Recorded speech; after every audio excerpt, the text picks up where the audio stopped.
What's up with the squad? It's favorite auntie with Uncle Tennessees. We are in the building, ringside with Bistro One in the building. Bistro One in the building. Let's get it. We talking Gervonta Tank Davis, y'all. We got the Tank and Frank fight coming up. I'm excited for the fight. Seems like it's getting a little bit more spicy. We talked last time with B about Frank the Ghost. Today we talking about Gervonta Tank. I don't know. I like Tank and Frank better. I don't know. Something about the Ghost nickname. I think it's too soon. Like I already knew a Ghost in my lifetime. I don't know. It's kind of like the Sugar Rays. I don't know. But Frank and Tank. Let's talk Tank. Let's talk Tank. We talked Frank last time. Both kind of had the same opinions.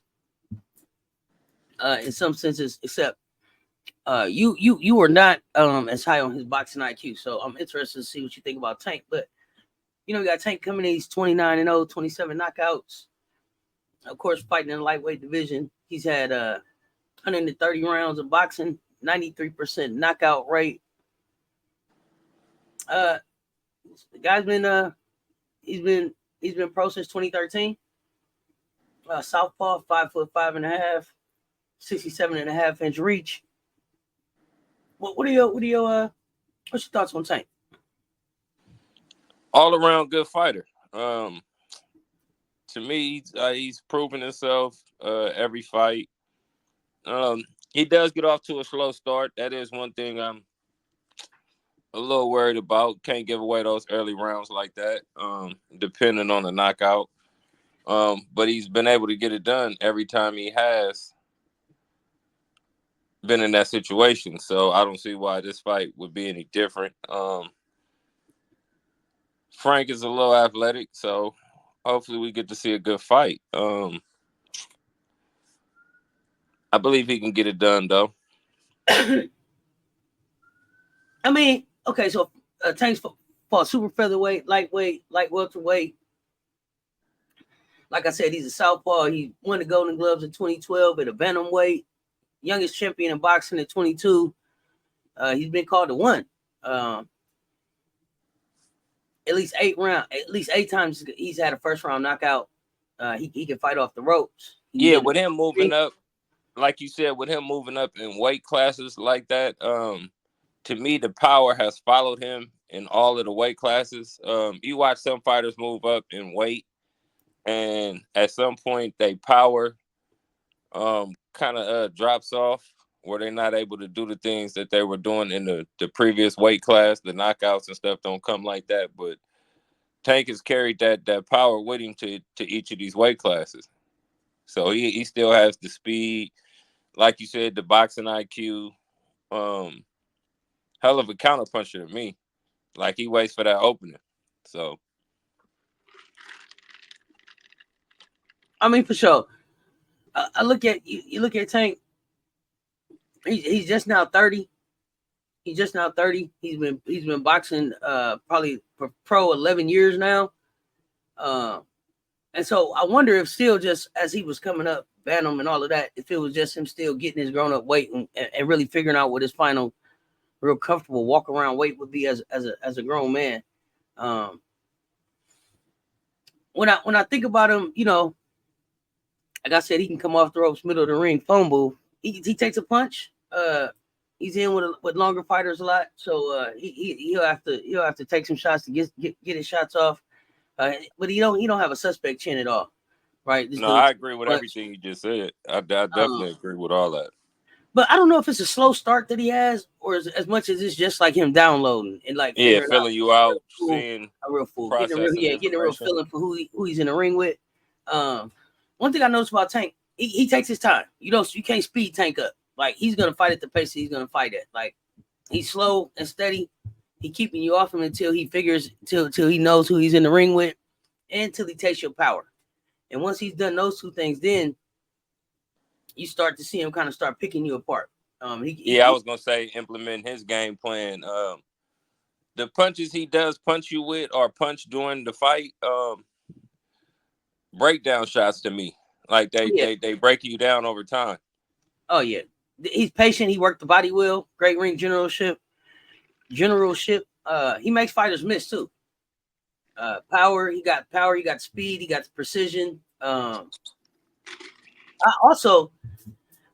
think the Tank got knockout power in either hand, but I think that power that he got in that left hand should be illegal.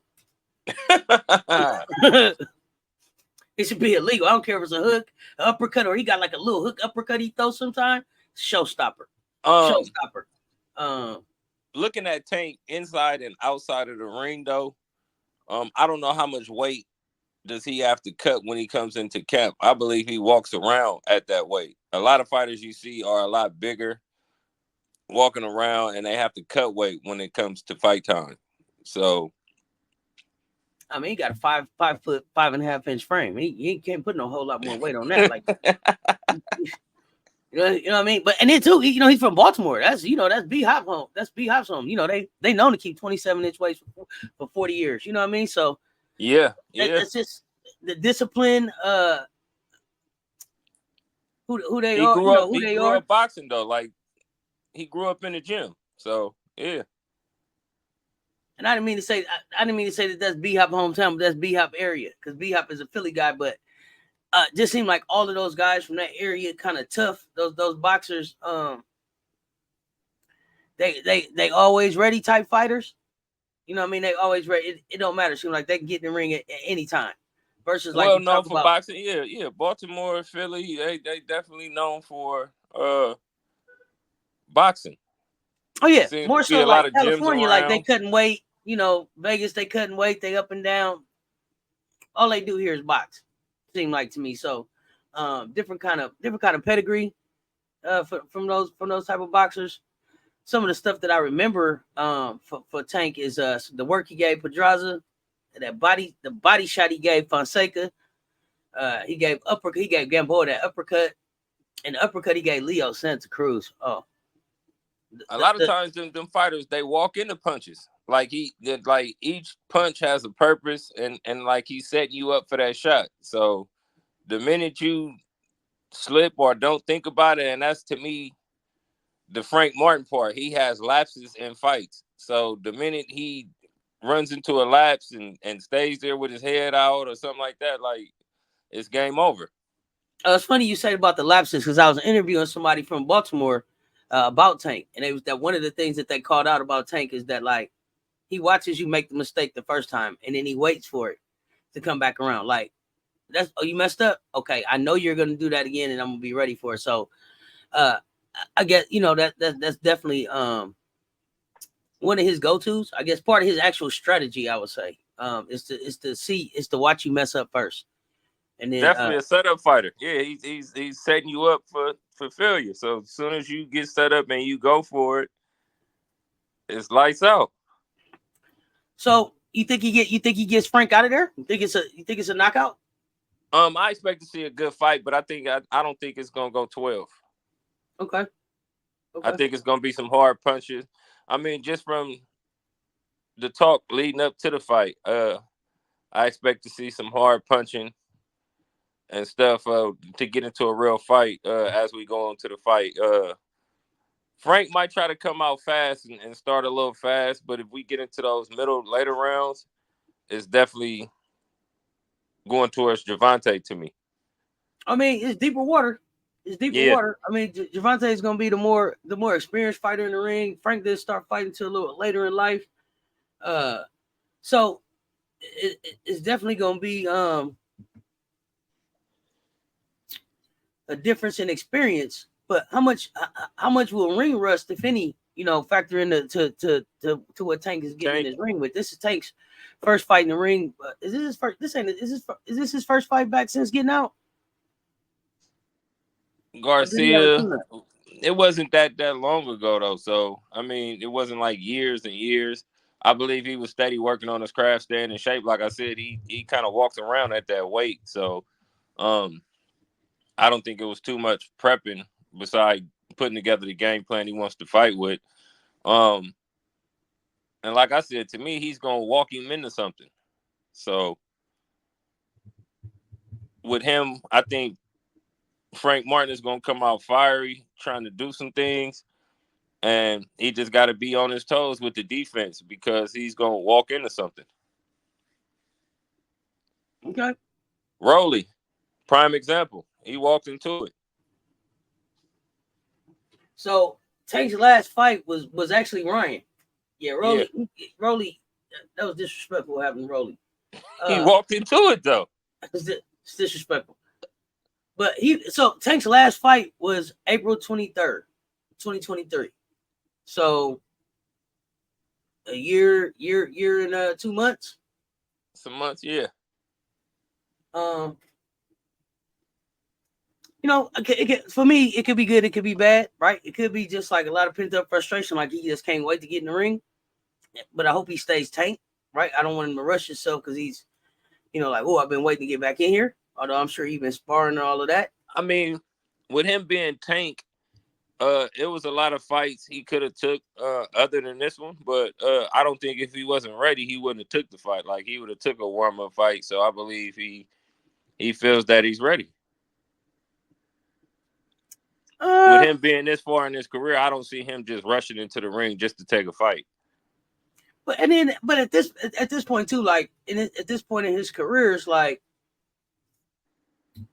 who would have been a warm up fight that people would have been interested in seeing, right? Like from where he's at now, you know what I'm saying? 29, it's only Dame. It's only so many boxers left to be able to do this thing again. So, and a lot of the boxers in that weight class are moving up. So, do you expect him to move up? He could try it. I don't know how far he would go because, like you said, the five frame, and like I was saying, the power he's carried the power through all of these weight classes. How much further can he go? I see 2 to 3 weight classes after that. To me, fighters kind of fall off. Canelo, for example, it's a few different fighters that move up, but you get to a threshold and you're not punching like them bigger guys, yo. They're able to take your punches, and we start seeing other aspects of fighting when it comes to that. You may go 12 rounds, but you're not the same fighter when you get up there in weight like that. Yeah, I mean, I definitely understand what you're saying. You're only gonna be the biggest puncher and the hardest hitter. You know what I'm saying? So many weight classes up.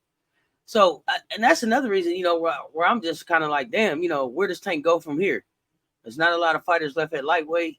I don't know that there's a lot coming along that'll be here fast enough to have a fight with Tank. He signed a huge contract, but I just don't know if there's enough boxers out there left for us to see some real entertaining fights. Like, as far as like people who are going to want to see him. And then Shakur's out there. If you want to see that fight. So I have 2 questions with what you just said. With him moving up in weight class to fight people, would he take a warm-up fight or would he get straight into the mix with some of the top fighters in the next weight class? Yeah, I don't think that Frank ever. I don't even think that Tank would ever take a warm-up. He don't seem like a warm-up type of guy. He seemed like a get right to it. I don't know that he would be like, let me see what I think about moving up in weight class. In my mind, what I believe happens is that he spars a weight class up. Yeah. Or 2 to be ready. So he knows where that power starts to fall off. He knows where that drop off is. And so now is being able to guide that career, gracefully into whatever that is. Like, he's 30 years old. I don't know how much longer he'll box. Like I said, he signed a big contract, try to get that one fight in a year, but I just don't know if there's enough people left out there to fight. And I don't know how much longer he's going to be interested in continuing the box, participating in the politics and the bullshit that goes around boxing. Like lights, camera, action, get in the ring and do your thing. Seemed like he loved that part. The selling the fight, the talking about the fight, all of the shit that lead up to the fight. Sometimes he seems like it gets tiresome, boring. He could be doing some other shit. So you don't think he's gonna roll over to like the GTD promotions or? Oh yeah, sure, something like that. But I just like him in the ring. You know what I mean? Like some of the best ones out there. You know, he would never fight, right? Like a Bud Crawford. I don't think I would ever see him fighting a Bud. Errol. Would he try to get up in them weight classes to fight with them? Maybe. I don't think so. Yeah. He probably, you know, he probably has sparred with them or some, you know, something close to that weight before. But it's just like, you know, where does he go from here? The second part, let me ask this question then real quick. Where do you see a loss coming for both of them? Is he able to move forward? If he loses this fight, is he able to move forward and fight again in the upper echelons, or does he lose all the shine? Oh no, nah. If something was happening, he loses this fight, it'll probably be a rematch. But no, I don't think that he loses some of his shine, right? So like, you look at the fighters. I don't know. Ryan Garcia is. He's dirty. He's not dirty. He's not dirty, but the stuff that he used was dirty. I don't know who's clean and who's dirty as far as Ryan goes. Devin, I don't have a desire to see Devin. I don't have the desire to see Devin in Tank. He's not an exciting fighter. I'm not. After what I saw with Ryan, I'm just, you know, I'm not interested. We saw Ryan already. We saw Rolly already. So I don't know where I would see a loss coming for him. You know, Franks could be coming as early as the 15th. You know, Tanks could be coming as early as the 15th too. But you know, I'm a Tank fan, so I'm thinking that Frank's first loss is coming here soon in the next 8 days. I think we on our, you know, we gonna see that one coming here soon. But as far as Tank, I just I know that he's not in the Floyd camp anymore. But for the time that he was there, he picked up some great stuff that he put already with who he was as a fighter. Like Calvin's done a really good job putting, like you said, a complete fighter together. And I don't see nobody out there, you know, that would actually like challenge him. You know, not at that weight class. I like Moulton, but Moulton is what, 3 fights into his career. I don't think, you know, he said he was ready. But I don't know that I would. Though. I mean, these is people he sparred with. Yeah, but I don't know that I would, you know. And the only reason I say that about Camille is I don't know that he's ready to fight Tank, and it's not so much on the if they could take the punch or nothing like that, because they, like you said, they sparred. It's more about with fighting Tank at this point right now be a disservice to him because his name isn't known well enough to be able to push the pay-per-view and the ticket sales. Yeah, like they may be able to after we see him knock a few more fighters out. Yeah, get so, the name out there. Exactly. So for, you know, it just could be a disservice to his brand at that point. You know. Speaking more to Tank side of that too, the fighters like you said, Moulton, Martin, it's a few boxers that we know that he sparred with. And I wonder, what are these guys getting out of these sparring sessions? Are they seeing the real Gervonta, or are they just in there kind of like practicing, going back and forth? That's a good point. Because they want to challenge them, seems like, after, but I don't know if they're actually seeing the real Tank in these sparring sessions. So, what it was brought to my attention in that other interview that I was talking about, that you may not be seeing the whole Tank, because it may be that he specifically is sparring with you to work on something specific in his arsenal, right? And so he's specifically working that because you're that boxer to work that, you know, whatever that technique or shot is, right? So that's a great point that you make, that you may not be seeing the entire arsenal because he's specifically in here because you're long. He's working on something, correct? Yeah. He's sharpening up one of his tools versus just working on his all around boxing game. So it could be food. And at the same, and to that point even more, he's sparring you. You're not sparring him, right? So you're probably in there trying to throw everything but the kitchen sink, probably the kitchen sink too, at him. You know what I'm saying? Because this is your opportunity to get in there and get that measuring stick against, the best in the world. Face of boxing for Yeah, me. is that And an I know actual people true say, measurement though? and I know people will say like Canelo's the face of boxing right now, and he, he's one of the elder statesmen here now. So when I say face of boxing, like this is like the up and coming, the one they coming out for the hot thing, right? The hot guy right now. And then you got Shakur out there. Uh, I don't know that I want to see that fight. Um, Shakur and Tank. yeah. Um, it was just another guy I just watched the interview with last night. Gary Russell. I ain't. I'm not. I have to see the face. What do you say?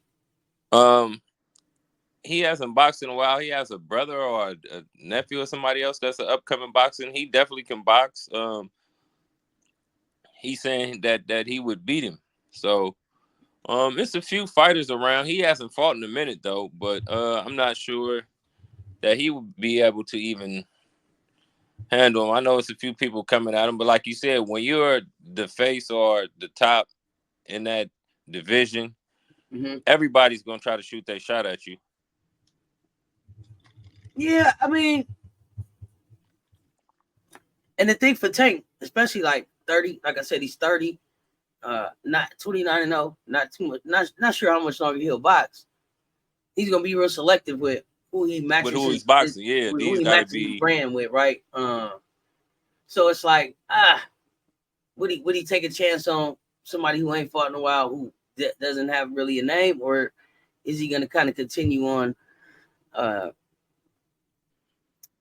the trajectory that we've seen him on, sticking to the rivers and the lakes that he's used to? Right now he's getting ready to fight for the first time in a while, uh, a non-Mexican fighter, and then will he go back to kind of fighting against those fighters? Because those fighters bring the money out. Correct. So I mean, it's at this point it's all about securing the bag. To me, Yeah, selective fighting. But like you said, with the selective fighting, it still has to be somebody who's gonna sell tickets, somebody that people want to see. You can't be too selective. You gotta fight the fights that the people want to see. So with him being up in age, we should see some good fights. But who, like you said, who's out there really to fight? yeah. Not only that, I mean, Gervonta, he fights. Okay, he got Frank Martin, Ryan Garcia, Hector Luis Garcia. Was we all around going, oh, we really want to see? I don't know that we were saying that, but because it's Tank, we gonna show up. Is kind of like my point. Gamboa, he gave Gamboa work, gave Santa Cruz work, gave Barrios work, gave Isaac Cruz work. I just, I'm looking, and it's like I just don't know. Uh,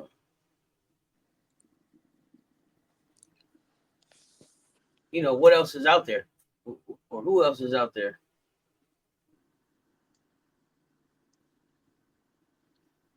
Yeah, not too many. Not in that weight class. Everybody kind of moved up. And I just don't know if it's worth him moving up for me. So you got a round that you thinking he gonna get this done in? I'm leaning more towards like 6, Okay, between okay, 6 and 8. okay. I was gonna say about 7, but for some reason I was thinking 5. It depends on how the fight starts. If he comes out punching and Frank Martin comes out punching hot fast, I think Gervonta is gonna have to speed up the game plan a little bit, try to process a little faster. If they both come out filling each other out, I'm looking more towards that 6 to 8. But if he comes out on fire trying to get it done, at some point he's gonna have to step it up. So it may be an early night. So, do you want to see him put the 5 pounds on and go fight Teofimo? I would have to see him after this fight and see what he says. Is he comfortable with putting on the 5 pounds? To a normal person, 5 pounds isn't much. But to a boxer, 5 pounds could be a big difference. They got him ranked behind Lomachenko. Any interest in seeing him fight Vasily? Lomachenko's a seasoned fighter.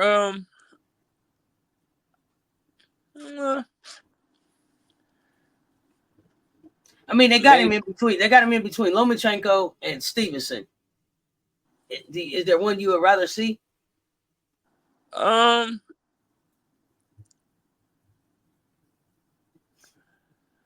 Stevenson didn't have a all-out good fight last time we saw him. I don't know which way that would go. I will watch both of those, though. I will watch either one of those, to be honest. I would. So I'm gonna throw this name out there, and I know he's only got 10. He's only got 10 fights. He's only got 10 fights in, but I like his style, and I think styles make fights. Would you tune in to see him fight Keyshawn Davis?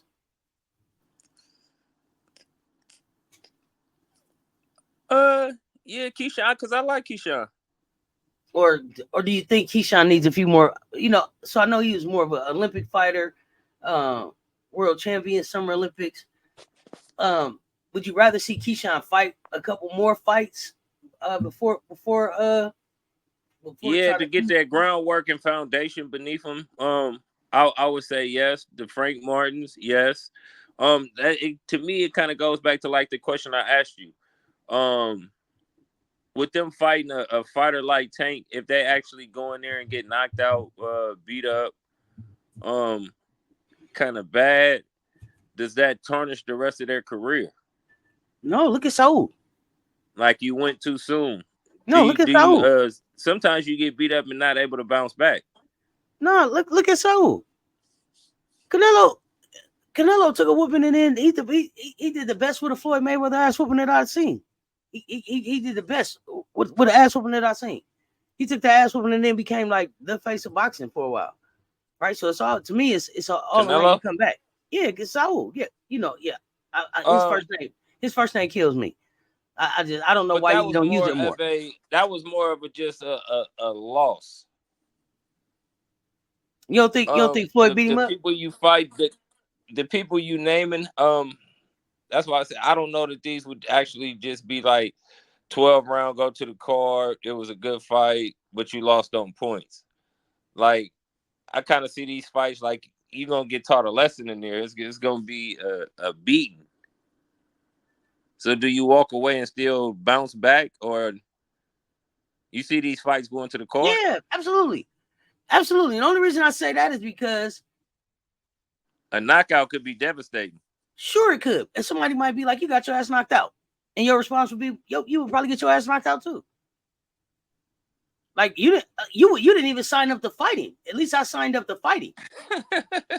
you wouldn't even go see him. You know what I mean? So like shit, yeah. I'm saying, if you take that knockout, like I didn't just get knocked out by anybody. I got knocked out by Tank. You know what I mean? It ain't just like it was just some, got it at the mall, Tiger. You got your ass whooped by somebody that's known for whooping ass. Yeah. I mean, it's some fighters that bounce back and get right back to business.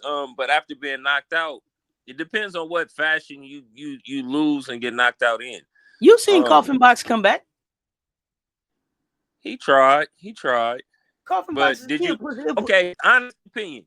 Since you said Coffin Box, right? And for those of y'all who don't know Coffin Box, did you look at him the same after that? For those of y'all who don't know who Coffin Box is, that's Roy Jones Jr. So I was a big Roy fan. So I took that loss. That loss was like, damn, I don't know how to fall asleep tonight because I don't know a time when Roy wasn't a winner.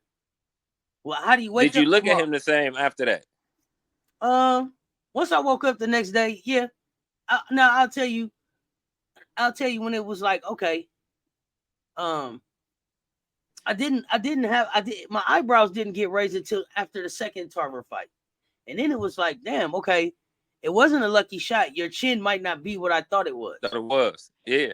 And that's so, okay. And you had done enough to be able to protect that chin all this time. And then I had to say, okay. So Tarver, we took 2 losses there. What do you look like after Tarver? And you look like Roy a little bit again. So to me, then it was like, okay, well, Tarver has your number. And that sometimes that's just the case. So Tarver has your number. So yeah.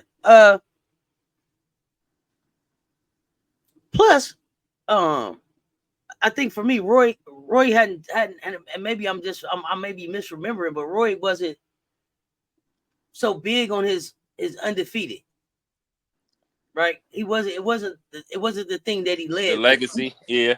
He led with, I'm whooping people's ass out here, right? You line them up, I'm knocking them down.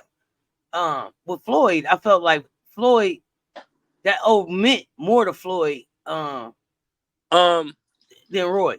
Like Floyd, his point was, I'm gonna go 50-0. Floyd, to me, that didn't come in till later on in his career. After he realized that he had fragile hands.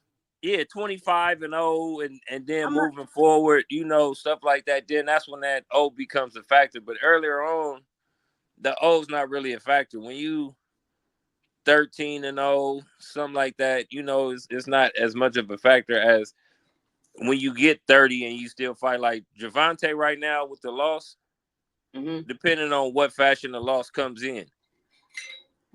Okay. Could you see him just going night-night like Wilder right now and then being able to bounce back?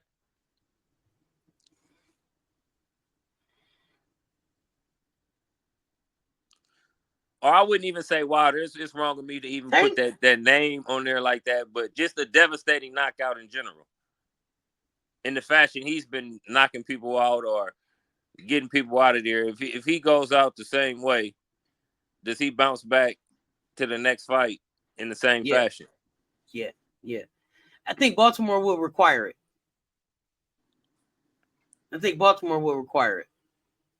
Can't go home like that, sir. You got. I think he's built. I think he's just cut different than everybody else. In this time right now. So if he was to take I got caught with a shot. Yeah, I don't think that we would see a. Because even Bernard, even B-Hop, I liked it, the executioner, but then he got older and had to move up in weight, wasn't being able to, maintain that weight, but then it became too much.